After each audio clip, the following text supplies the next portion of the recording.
Welcome to X-Men Evolution episode 36 on Cyclops is Waiting for Me, an X-Men animated recap podcast. I'm JC, and I'm still relearning how to do the intros on the show now that we're back into a regularly scheduled episodic show and not doing interviews and stuff. Right, yeah, and I'm Rod, and I'm trying to remember what happened in the last 3 seasons of this show, two and a half seasons of the show. Mm-hmm. But luckily, this show does a lot of recaps. Yeah, they do pretty good for giving you references where needed. I will absolutely give them that. And I guess we have to chalk that up to like this was a weekly show, and we didn't have TiVo quite yet, right? And no, not in 2002, no. And definitely not streaming. So, but Cyclops is Waiting for Me is our weekly podcast series where we're going back and watching every single X-Men animated episode we can find.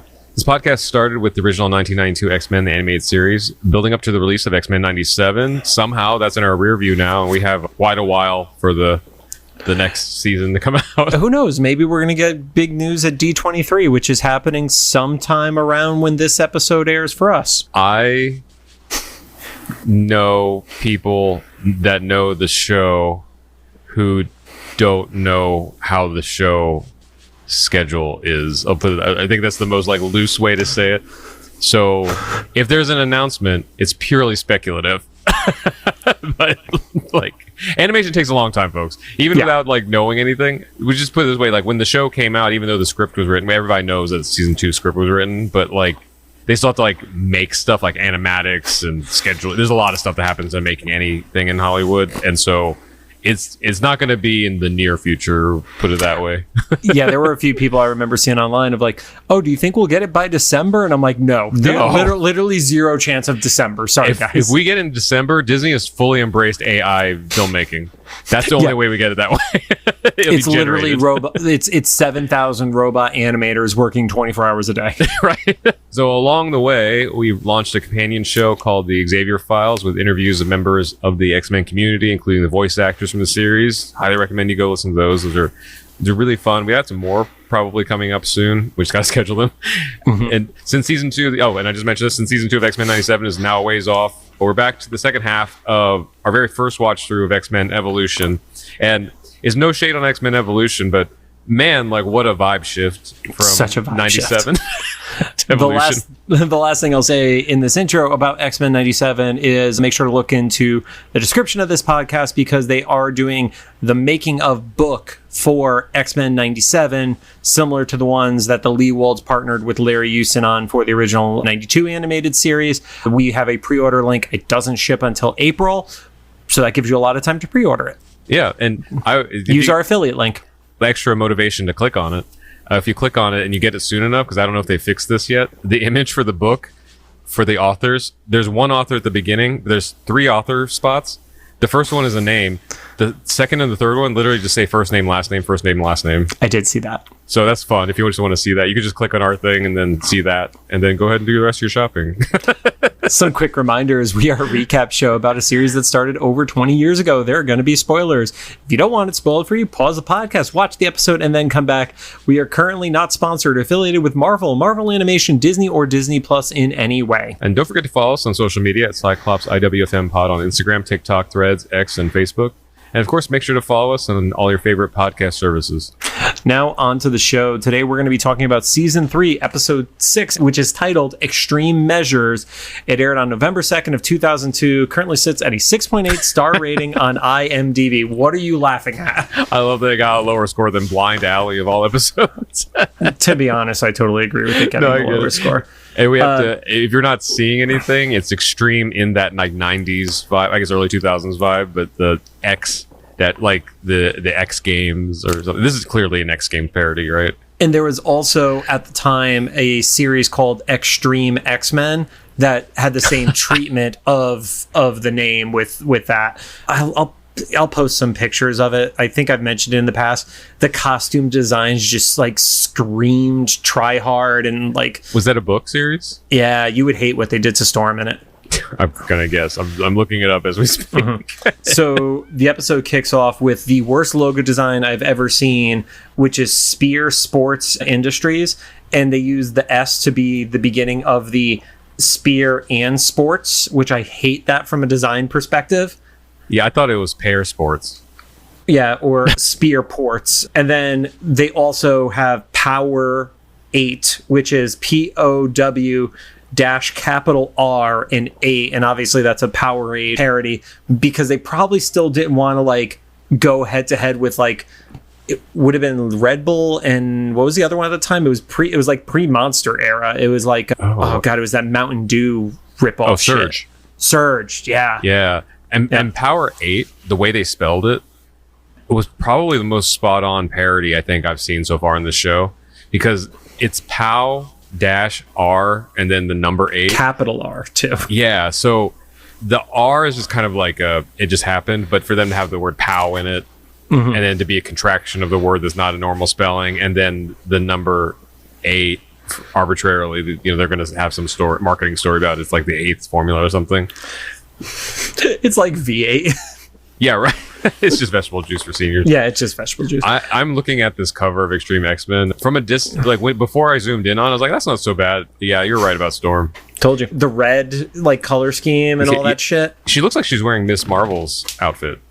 It has a weird thing, and I think that's why if you ever see really ugly AI artwork of Storm that has like that vibe to it, I think those are the reference images that it stole from. So. Gotcha. It's not great. If it's your vibe, I don't want to yuck your yum, because it's not like horrific. It's just, wow, that was a lot of choices. So we see the Morlocks that are coming out of the sewer. The one that was most recognizable from that group was Callisto. And Rod, we're not going to play the favorite game. And the reason for that, I was like, who's that green dude? Is that supposed to be Leech? And it's not. Yeah, and the group of Morlocks, they just keep like appearing, like throughout the whole episode, not just the scene. Yeah. It's stuff like it's like oh, I didn't even know that person was there. So that character, who is I thought was at first the shitty teenage version of Leech, is a character named Lucid, who I was unaware of before. The black girl who can melt the walls, her name is Sybil. And then there's the little girl with the giant arms, and her name is Turpid. And from what I gathered, she just like paralyzes makes people paralyzed. Yeah. So the one dude wasn't Beak. No, that was not Beak. That's who I was saying was not Leech, which is Lucid. Yeah. That's so funny, because I was like, oh, that must be the Beak character there that you were talking about. Nope. He has a beak. Nope. Has nothing to do with Beak. Sorry. My one note about this section was the Morlocks break into this sports company with, I guess not a sports company, right? It's like a drink. Yeah, it's like, I mean, it's a Red Bull company. Yeah. The grate from the sewer that they push up is so highly pixelated. Like, it's a different resolution than the rest of the show. That must have been their CG element of the episode. For them, like to push up, there must have been some reason they were like, well, it has to do this 3D thing. So it'd just be easier to do it. And then, like, it probably looked fine on broadcast television on CRTs at the time. Well, yeah, it was like, what, 420i at that point? And everything's blurry, right? Because it's just the lines and stuff. But now we're looking at through the lens of, like, HD streaming. And I'm like, I can see each box that forms that grate. Yep. And then a guard arrives as they're destroying the plant, and the little girl with the giant arms freezes him. And before he gets frozen, he told people to set the alarm off, and then they fuck off, and it goes right into the animated intro. Yeah. My original note was like, oh, a little girl killed the guard. One can only hope. Right. So comes out of the intro, you get kind of the assistant CEO conversation. We're talking about how they're shut down for the day. The guard is no longer paralyzed, but essentially like incoherent. And the CEO, who we find out is named Mr. Spear. I think later they actually say his name. But he's like, no, we don't want to tell the cops about this. So it's like, oh, these people fucked with our drink that we're still going to sell. Yeah. And you're cool with it. Yeah, they just don't want the bad press from, like, I guess the competition was happening later that day. Or the next day, yeah. That was the next day. It jumps over to the school, and you see kids who are cutting a skateboarder poster up, and I was like, what the fuck are they doing? It was just like really awkward. I thought it was the Brotherhood guys, but it turned out it was just some random bullies at the school. Yep. The bell rings, and then you see Scott acting a little bit weird as he's like coming out of a room. And, you know, this show kind of does, like we've talked about before, that Buffy style of storytelling where it's stuff happens that was sort of in reference to the last episodes, but not always one-to-one connected. So I was like, is he like already in like a weird spot with Jean, or like do other people not know about him and Jean? So he's like trying to avoid like being in front of Kitty or Rogue or something like that. It has nothing to do with that. It was a really jarring vibe shift. I'll put it that way. Like when Scott was sneaking around, I'm like, what is going on? Like, this is like nothing like we've ever seen before. Yeah. We realize he's avoiding Kitty in particular. He bumps into Jean. He lets her know why, and then Jean decides to run off too. I thought that they were going to reveal that Kitty was back into baking again, because everybody's running away from Kitty at school. She's deadly in so many ways, Rod. She's actually the most dangerous X-Men in this show. That's how they should actually end the show. One more episode, they have Kitty poison everyone. Just food poisoning takes out the whole team. Everybody except for Wolverine dies. She'll find a way for him too. It's actually cement, and it just locks his organs in place. Yeah. Or she finds whatever, like the counter to adamantium is or something, or she becomes Magneto for the day and then does the pulling from his bones. Spyke is going into his locker, and then almost like if it was a normal person, they could have gotten killed from like this spring trap that's like shooting like thumbtacks in his face kind of scenario. Yeah, I had to actually rewind that section because I thought, like, did I miss him like shooting spikes at the thing? Nope, that was where thumbtacks, like these kids are elevating their prank war to dangerous levels. But like, when I was in school, not me specifically, but I remember it being like a lot more acceptable to do like really dumb, dangerous shit. So, like, I remember like one of the go-to pranks you see in movies at the time, like putting tacks on like a teacher's chair and stuff. And like, yeah, that like draws blood, right? Like, that's not cool. Or I remember once at our school, someone like removed all the steps from the stairwell from the second to the first floor, and we're like, okay, you could do that. So they were like those stone slabs, you know? Yeah. So someone took the time, I guess, between, and I don't know how they did it, but like, because the timing wise, they must have had a whole team or something. Yeah, they removed them, and you just kind of unscrew them or whatever. But like, it's like, yeah, that's a literal fire hazard. If there was a fire, people would have had to jump off of that, or anything, or like, you know, someone needs their medication, and the nurse's station is, or somebody doesn't pay attention and just runs right off of it. Because kids are absent-minded. But yeah, then this random kid who we've never seen before starts talking to him, and he's like kind of like bonding over being picked on. And it's like, yeah, you can't like let them show that it bugs you, or they're gonna keep doing it. And then he gets a little bit weird where he starts like gushing over Spike's powers.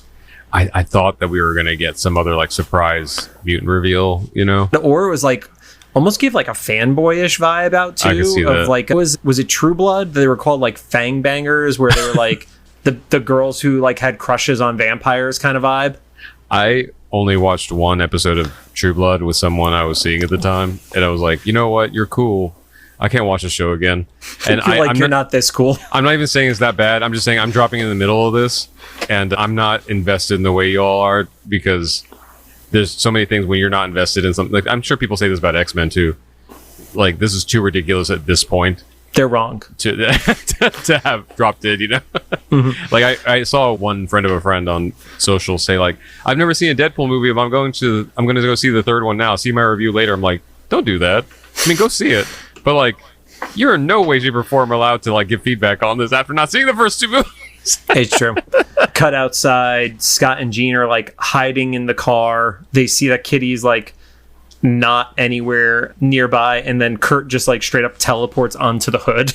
His secondary mutant power is cock blocking. I know that wasn't what was happening to Scott and Jean, but it could have been, because they're a couple now and they're in his convertible. That's where we get the reveal that Kitty is looking around because she's got her driver's permit, and she needs a licensed 18-year-old in the car with her for her to drive. So that's where we finally get the age confirmation for Scott and for Jean being 18 years old. And that Rogue is not yet, right?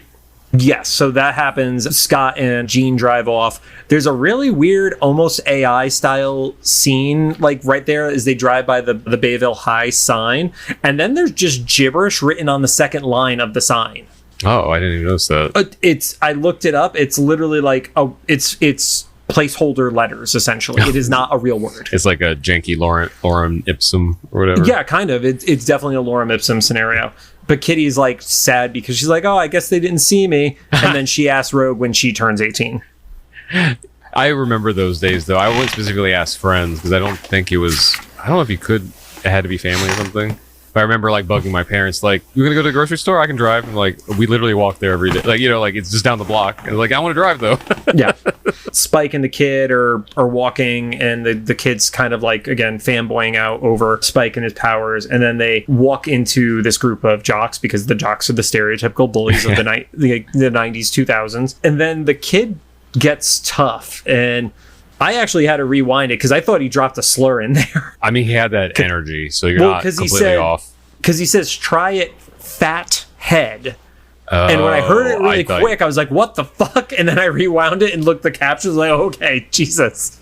Gotcha. Okay. I was like, that doesn't sound like something that would have gotten by even the censors of the 2000s. Right? Yeah, no, I get that.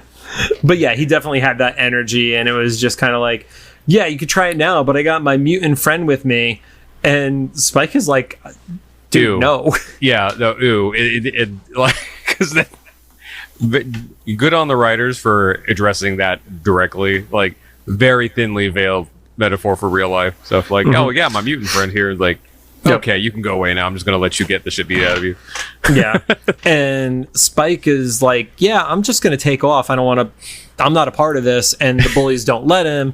And that's where he mutates, like he loses control of his power again. And like, we've seen Spike in control of his power where he's just like throwing the spikes, but we've talked about it a few times, like when Mesmero had possessed him, he like overpowered with the spike armor and stuff like that, to a point where he had lost the sense of control over who he was, essentially. Yeah, this though seemed more like it was more uniform, the way he was spiking out, because before it was just kind of like porcupine. And this is when he had like a spine guard and like almost like a headpiece or face piece or something, like coming on in his arms and stuff. It's like, okay, something else is happening here. Yep.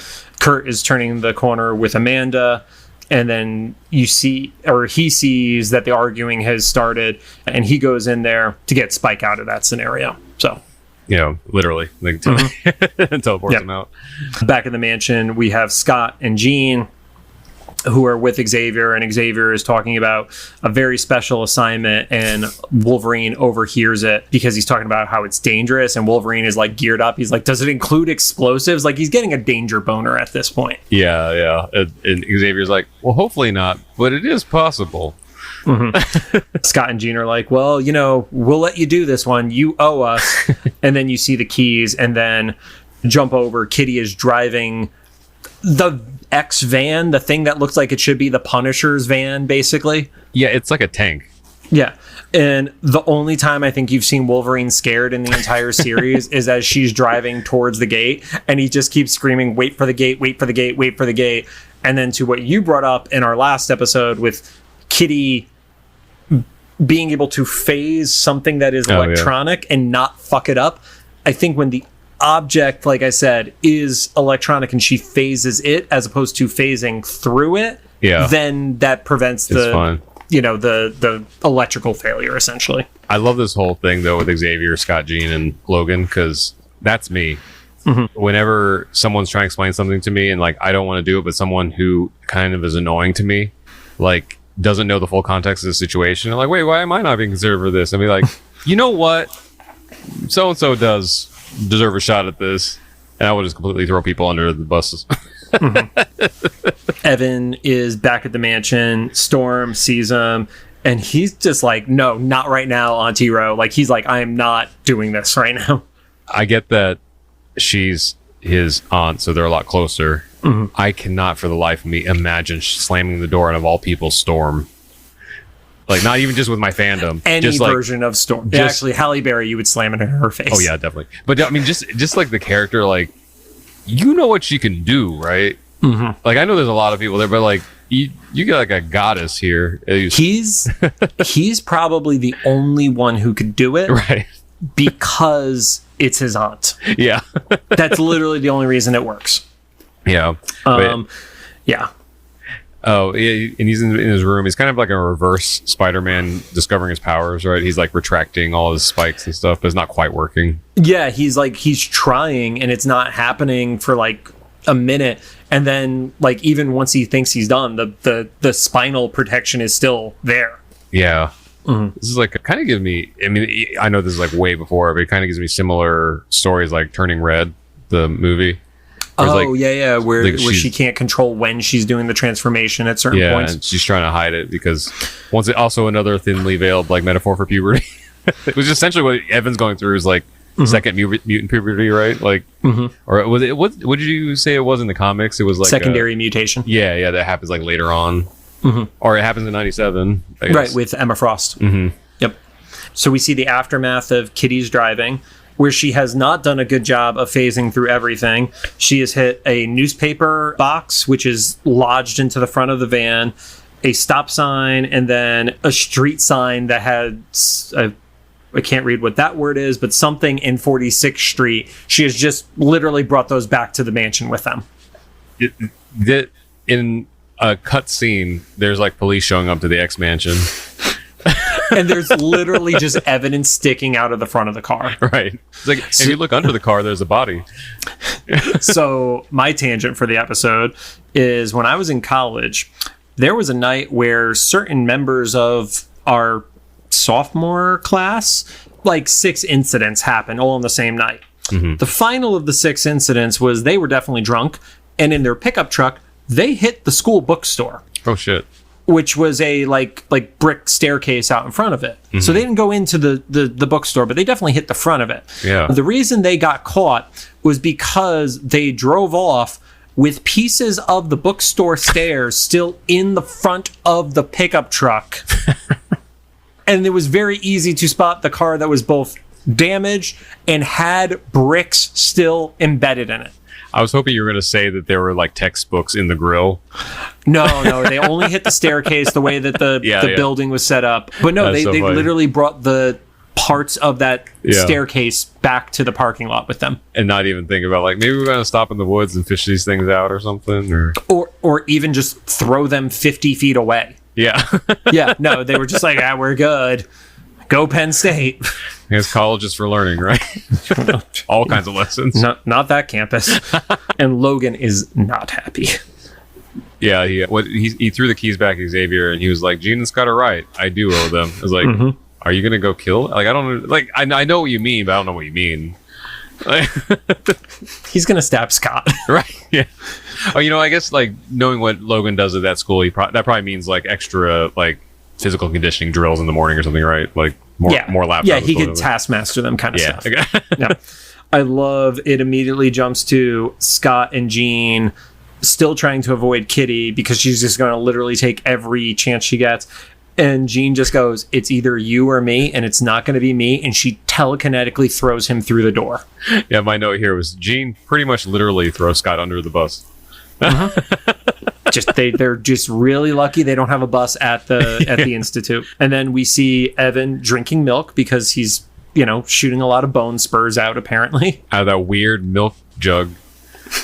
Your favorite. I'm still not gonna let that go because now it's like a reoccurring thing. Like they're actively using. It's not just like a one time like that'll be easy to draw. And then we get, of all the characters to get more lines, Berserker being one is still the weirdest thing to me because I don't know what it is about this character. They've never given us a reason to care about him, but he talks like the most out of the New Mutants. Yeah, the non-main cast. Outside of Bobby, he talks the most. Yeah, because did he notice the hand thing? I think he could have seen it, but he didn't, and like Spike like hides his hand from him on it.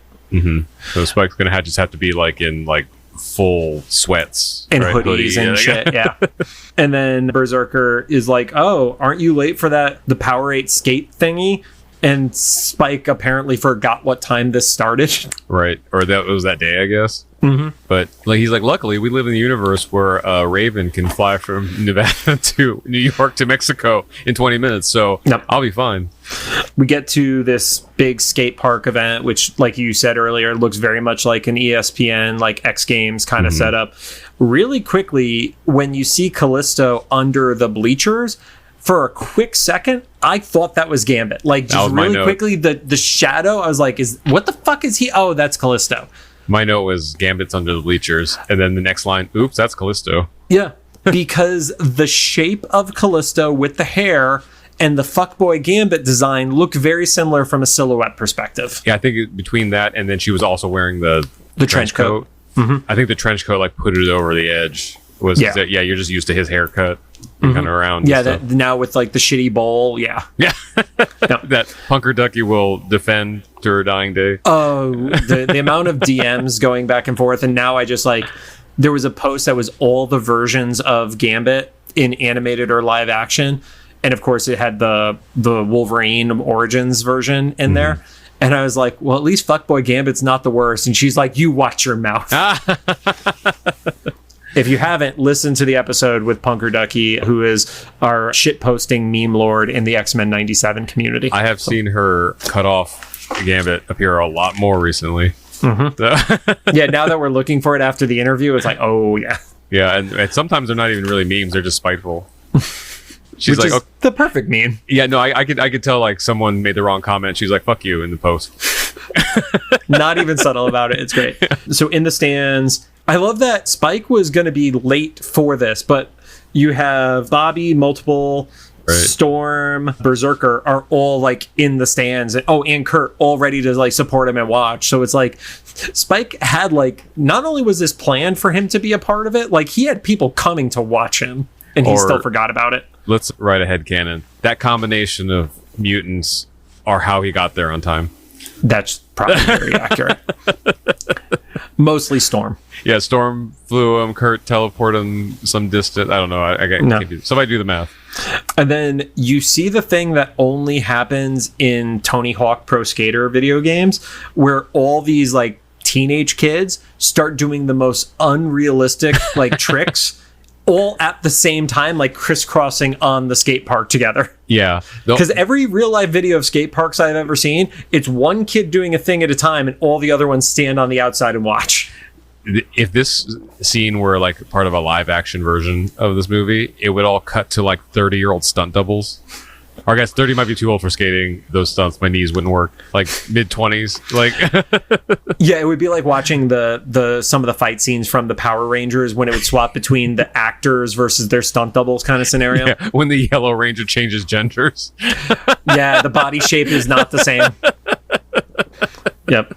At one point, you get the shot of Evan grabbing the Power 8 and is drinking or about to drink it, and Callisto walks by and like under a hushed breath says poison to him. Yeah. And like she bumps into him later. And I'm just going to address this right now because obviously if you haven't watched it, we're not going in exact order on shit, so we could like jump around if needed. She's like, I told you it was poison. I was like, he probably just thought you were a psychopath. Like, why would he think to like that the weird person saying poison meant not to drink this shit? See, and maybe this is just me, immigrant kid stuff, whatever you want to chalk it up to. I'll refer back to the last episode when I talked about Scott not opening his eyes at the hospital. I would have been the guy that some stranger ran next to me and said not to drink something because it was poison and knocked out my hands. Be like, you know what? It probably was nothing, but I'm not going to be the one to find out. And Evan doesn't give a fuck. Yeah, no. The only reason he didn't drink it is because he was on the ground. Yeah. And then at that point, Berserker sees it and actually clocks Callisto. Yeah, starts following Callisto, like walking around. Yeah, seeing where she's going. So one of the other kids who I don't think it was supposed to be the same kid that he was having like the weird mutant fanboy moment with is one of the other skaters. Like they were like kind of drawn similar, but I didn't clock it as the same kid. No, yeah, especially because the other kid is supposed to be like helpless and nerdy. He wouldn't be like a skating champion, right? And then get really cocky with it either. But apparently the other kids all start having like their little bit of mess ups, and Evan is just like doing great, but he's doing great off camera. Like they cut to a shot of the announcers who like played enough Tony Hawk that I know most of the basic trick names in skateboarding, and he just started saying a bunch of shit. It was like watching like Dodgeball and the commentators on that like where they're just making up crap at that point. Or it's like, I only noticed this because Drew Gooden posted a video about this with Danny Gonzalez, where whenever you're watching like a low budget movie that features some sort of esports team or video games, they never speak in a consistent language to any specific game. The writers are just throwing jargon, like random video game jargon around, and if you try to piece it together, it's like, this game makes no sense. Like, oh god, I have a story about that's under NDA that I wish I could talk about one day. But apparently Evan is kicking ass, and then the kid just straight up accuses him of cheating because he's a mutant. And the guy who's in charge of the competition is like, oh, then I guess I should talk to the judges. And Evan's like, you know what? Fuck you. I don't even want it because I know what's going to be said. He said, I know where it's going. Yeah. That also, like, we're recording this while the Olympics are happening. It's like very similar. Like, not much has changed, right? From the time. It's like, well, or I could just be here on my own merit, right? Like, that could be a thing. Yeah, I actually am qualified because my ability is to shoot spiky things. And unless I build a ramp out of spikes, it does not affect my fucking tricks. So that would have been a great cutaway. Like, he cheated. How? And you just see a bunch of like spikes with a spike ramp. Just spike ramps added. That's why they cut away. He builds his own grind rail out of spikes. And that's why they cut away while the announcers were talking. This part that of the would have story, been a great fucking reveal, dude. Right. I actually would have loved that. This part of the story went a different direction than I thought it was going to, because when the kids start messing up, I guess just because they showed so many mess ups in a row, to me, it seemed like they were all just like failing. So I thought that was the poison drink, was like any kid who drank the drink was starting to, it was like, poison for everybody, kind of becoming weak or something like that. And then because he was the one that didn't drink it, like he was still skating all right. But that's like, oh no, they're just trying to show everyone, like, or show us that, like, no, he's just on top of, separate from being a mutant, just like A level, champion. Yes, skateboarder. He's actually an athlete and great at this. Yeah. Then Evan drinks. Callisto sees it happen, and then he gets like blurry eyes. Basically, as that happens, the spikes are going through stuff. Somebody died. Right. Somebody's dead. There's no way that blast of spikes didn't take somebody out at some point. I'm just picturing the first episode with Xavier coming to the football game, him coming to the skate park and be like, I'm going to erase everyone's mind. And there's just like corpses in a corner. It's like, that kid was never born. You have to erase a lifetime of memories to cover for Evan. Or no, I'm just imagining like these people, like, oh, their memories are wiped, but then the first thing they see when they come to is like dead bodies sitting next. What happened? This is so much worse than whatever actually did happen. A scoreboard blew up, which a scoreboard does start to fall. Storm and Iceman use their abilities to stop it. Evan runs off. Callisto follows. A kid is about to die and Nightcrawler catches him, but he does that perfect teleport where people don't see him and just kind of like are like, what the fuck happened kind of moments. Yeah, I guess it's such a commotion. Yeah. And then weirdly enough, and this is where it's the suspension of disbelief from this kind of a show, Storm specifically finds one of the bottles of Powerade like on the ground and is like, when it's an event that is sponsored by Powerade. Yeah. She's like, this is suspicious. It's almost as if this is very prominent at this event. So Evan ends up at the amphitheater that we had seen him have his interactions with Beast when they had the big Beast transformation episode. He falls. The creepy girl with the arms goes to touch him. And then the character's name, who is phasing through the walls, his name is Facade. Yeah, that was another one that just appeared out of nowhere. We'd never previously seen them. Candidly, if it wasn't for the wikis, I wouldn't have known who those characters were. Aside from Callisto, I didn't know the names of any of these characters. Oh, okay. So, and that's not to say they're not references to Morlocks from the books, but also like the Morlocks from the books mostly died in the Mutant Massacre, which was the 80s or 90s. So Morlocks haven't had a great run in the comics, candidly. And they don't in the show so far either. It's true. Especially 97. We jump over and we see Kitty in Scott's car. She actually parks, does a little bit of a Fast and Furious drift and looks like there's no damage to Scott's prized car, which is nice. Yeah. And she's speeding also a little bit because she got the news about Spyke. Yeah, not because she's a psychopath. And she's asking about Evan. Beast and Xavier are testing the Powerade, and they're able to see that there is a reaction present when it's tied to mutant cells, but not when it is next to non-mutant cells. And Xavier is obviously very concerned about whatever these toxic elements are. And Storm walks in. She's like, so does that mean Evan's poison? She's being a true auntie. She's like, we gotta go find him. It's like, yeah, you got a point. Yep. Down in the Morlock tunnels, we see Caliban, who we saw a couple episodes prior, who had the interaction with the New Mutant kids when everybody was on the run, and basically saying, he doesn't trust Evan, and wherever he goes, the X-Men are going to be sure to follow, kind of scenario. Yeah, which is a good point. Like, you just gave them a reason to come down here. And then Callisto kind of explains who the Morlocks are to Evan. I guess we assume that the New Mutants kids didn't really give that explanation because Evan's kind of given the vibe of learning this all for the first time. Yeah, or at the very least, like, it was a passing thing in one of their lessons. It's like, oh yeah, there's these people in the sewer. Anyway, moving on. And then the weird part for me still to this day is where Callisto is like, you know, for the mutants who look like us, Callisto like, I know, right? is hot. Like, let's just call it out like it is. Like, they're an attractive character. Yes, they have an eye patch, but like modern society, even in the 2000s, you weren't going to be shunned for having an eye patch. So I don't know if you and Scaleface can necessarily say that you're the same category. I'm just going to put that out there. Yeah, it was a weird statement coming from Callisto, especially because I think besides the eye patch, the only like physical maybe thing that was weird is like they had a scar on the other eye or something, which all falls into like, okay, normal. You're a biker chick and you got into a fight, like yes, you're not going to get a job as a secretary in a doctor's office in 2002. I'll agree with you on that. You could be a bartender at a fucking biker bar and nobody would think twice in that scenario. Or just live in New York, right? Yeah, you live in the village. Be a person in New York, and you compared to what was the one I thought it was Beak? Lucid, or the the little girl that looks like she has elephantitis in her arms and stuff. Like, there's a little bit of difference. Like, I mean, even the other girl, Sybil, like her arm was a little bit longer, but I wouldn't have assumed like that's a mutant. That's just somebody who has long arms, you know? I just imagine like all the rest of the Morlocks talking shit about Callisto constantly, because she's definitely virtue signaling the whole time, where she's like, yeah, all of us who can't pass on the streets, and they're all like, what the fuck did you just say? And Callisto's like, my burden is I'm so hot. I'm too hot to be with the normies. She's gonna get shanked.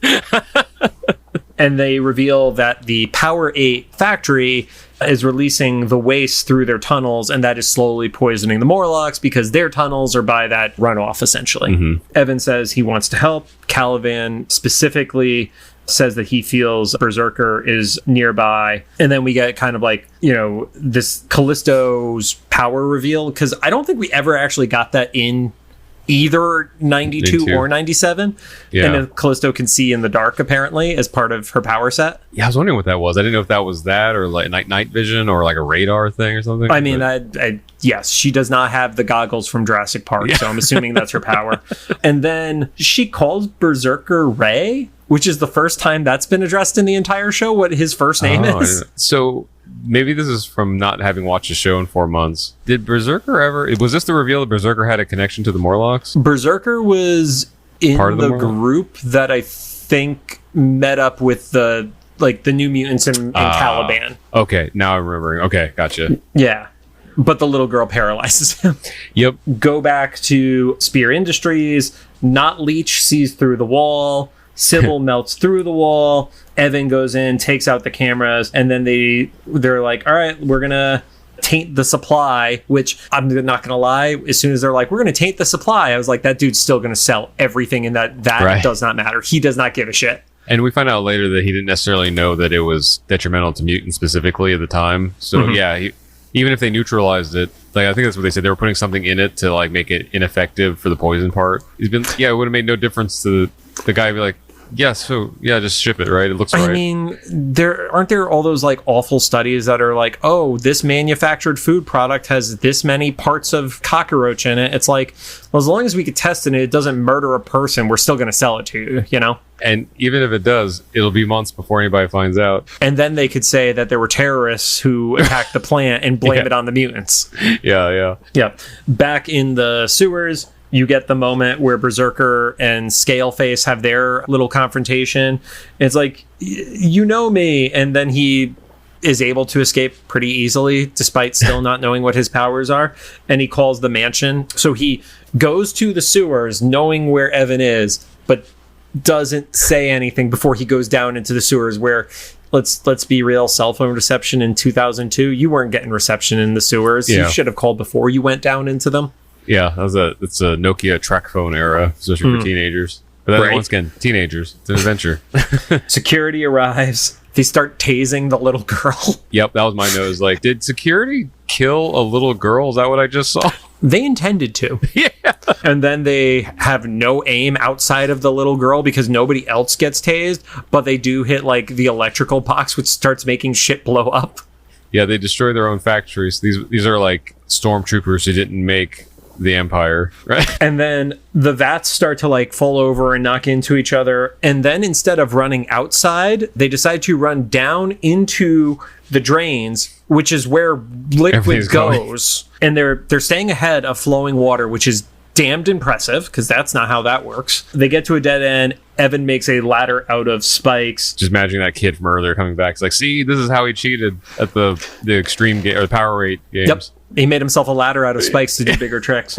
And then Scott takes a risk by blasting a hole through the ground, which could have absolutely murdered everybody below him. He's got a lot more confidence after being blind in the desert and shooting in random directions. Jean does her telekinetic save and is able to hold the water back, or the Power 8 back, after everybody's able to get up there. And then Storm just starts making it rain, and they're like, we're going to dilute everything. Yeah, sure. I'm not going to question it.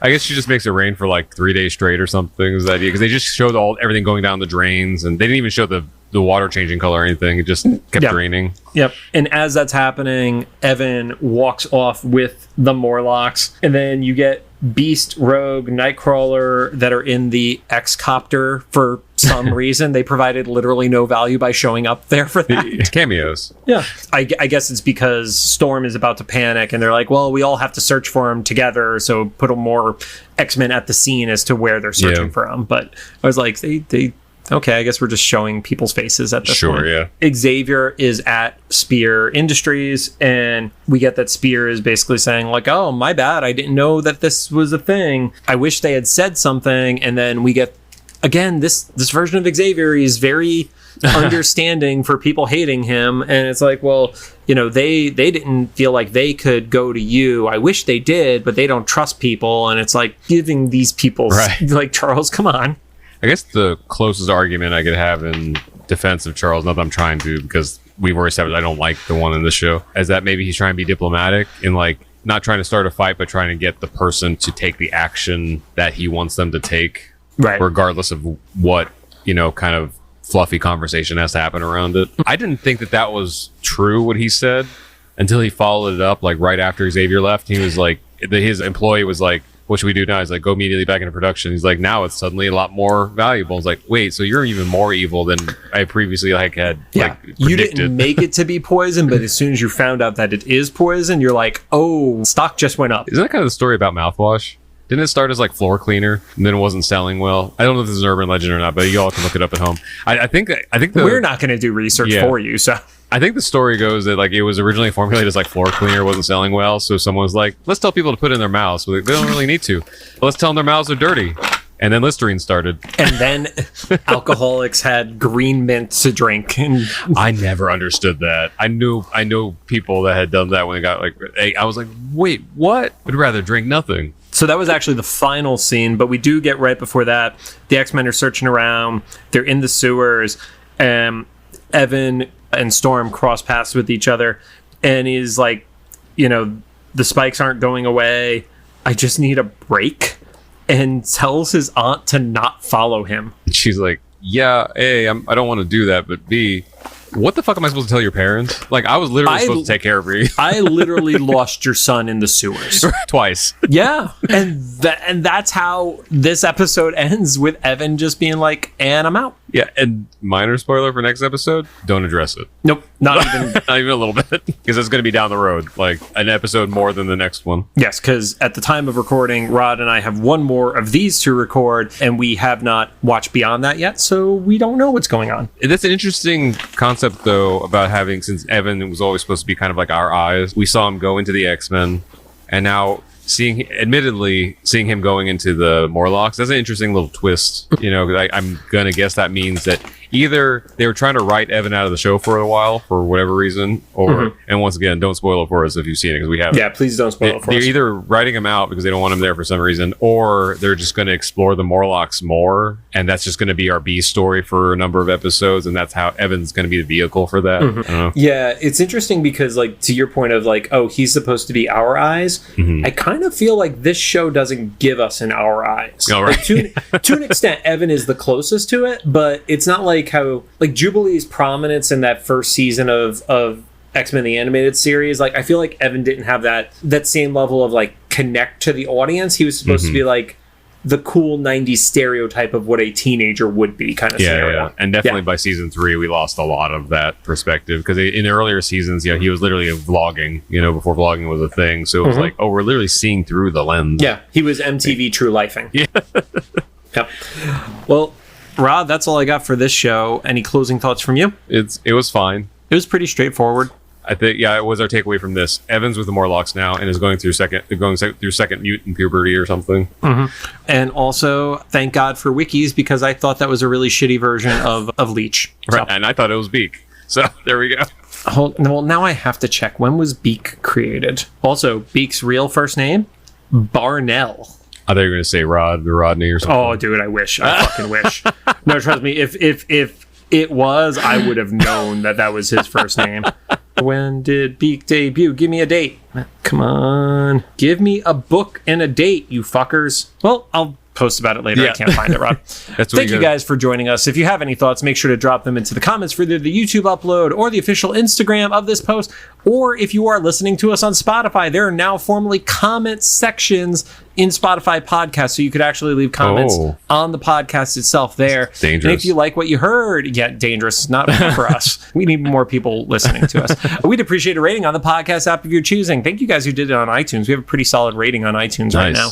You can find us on Apple Podcasts, not iTunes, iHeartRadio, Amazon Music, Spotify, YouTube Podcasts, and CastBox. Yeah, we're back in evolution times.